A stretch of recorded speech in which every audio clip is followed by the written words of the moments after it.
Hello বন্ধুরা, তোমরা সব কেমন আছো? আশা করছি ভালো আছো। আজকে আমি নিয়ে চলে এসেছি তোমাদের কাছে একটা নতুন রেসিপি নিয়ে। সেটা হলো আলু চিপসের রেসিপি, যেটা তৈরি হবে ডাইরেক্ট তেলে কাঁচা আলু দিয়ে, আর খেতে হয় অত্যন্ত সুন্দর আর দোকানের মতোই মুচমুচে। তাই শুরু থেকে শেষ পর্যন্ত দেখার অনুরোধ রইল ভিডিওটা। তো প্রথমেই আমি নিয়ে নিয়েছি 7টা মিডিয়াম সাইজের আলু। এগুলোকে ভালোভাবে ধুয়ে পরিষ্কার করে স্লাইস করে কেটে নেব। ঠিক এরকমভাবে কেটে নিতে হবে। তারপর 3-4 বার জলে ধুয়ে নিতে হবে পরিষ্কার করে ধোয়ার পর আমি বরফ জলে কিছুক্ষণ ডুবিয়ে রেখে দেবো। তারপরে এটাকে জল ঝরিয়ে আবার একটা কাপড়ে হালকা করে মেলে দেবো। উপর থেকে হালকা করে ঘষে ঘষে বাকি জলটাকেও মুছে দেবো। এবার এটাকে ভেজে নেব। তাই গ্যাস ওভেনে আমি একটা কড়াই চাপিয়ে তেল দিয়ে দিয়েছিলাম।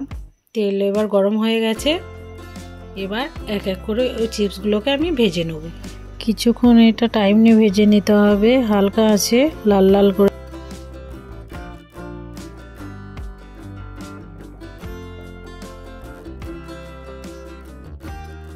কিছুক্ষণ তেলে নাড়াচাড়া করব।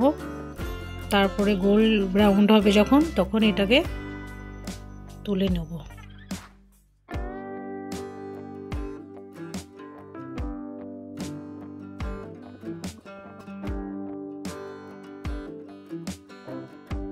এগুলো ভাজা হয়ে গেছে।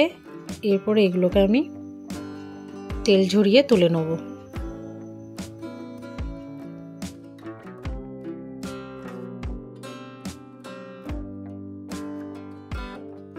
সেম প্রসেসে বাকিগুলোকে আমি ভেজে নিয়েছিলাম। তারপরে এগুলোকে সব তুলে নিয়েছি। দোকানের চিপসগুলো দেখবে নুন ঝাল ঝাল হয়, তার জন্য আমি একটা মশলা তৈরি করে নেব। প্রথমে নিয়ে নিয়েছি 1 চামচ বিট লবণ। তারপরে দিয়ে দিয়েছিলাম 1 চামচ গোলমরিচ গুঁড়া।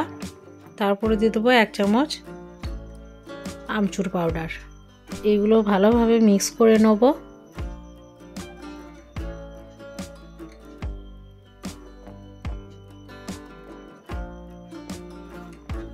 লাস্টে দিয়েছিলাম 1/2 চামচ লঙ্কার গুঁড়ো। যেহেতু ছোট বাচ্চা আছে তাই আমি অল্প পরিমাণ লঙ্কার গুঁড়োটা দিয়েছিলাম। এরপর চলুন আমি ওই চিপসগুলোকে এবার মশলা মাখিয়ে নিই।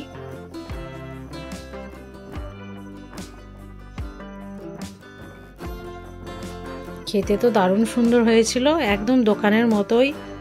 খুশবু খুব মজা করে খেয়েছিল। স্বাদটাকে আরও দ্বিগুণ করার জন্য আমি চাট মশলা দিয়ে দিয়েছিলাম লাস্টে। এরপর ভালোভাবে মেখে নেওয়া হচ্ছে।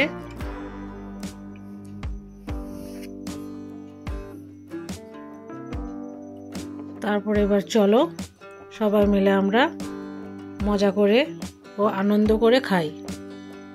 তো আমার মতো তৈরি করে নেবে তোমরা বাড়িতে এই কাঁচা আলুর চিপস, কোনো ঝামেলা ছাড়াই। তাই এটা একবার বানিয়ে দেখবে। তো আজকের মতো বিদায় নিচ্ছি। ভালো থাকবে, সুস্থ থাকবে এবং পরের ভিডিওটার জন্য অপেক্ষা করবে। যারা আমার চ্যানেলটাকে এখনও পর্যন্ত সাবস্ক্রাইব করোনি, তারা আমার চ্যানেলটাকে অতি অবশ্যই সাবস্ক্রাইব করে দেবে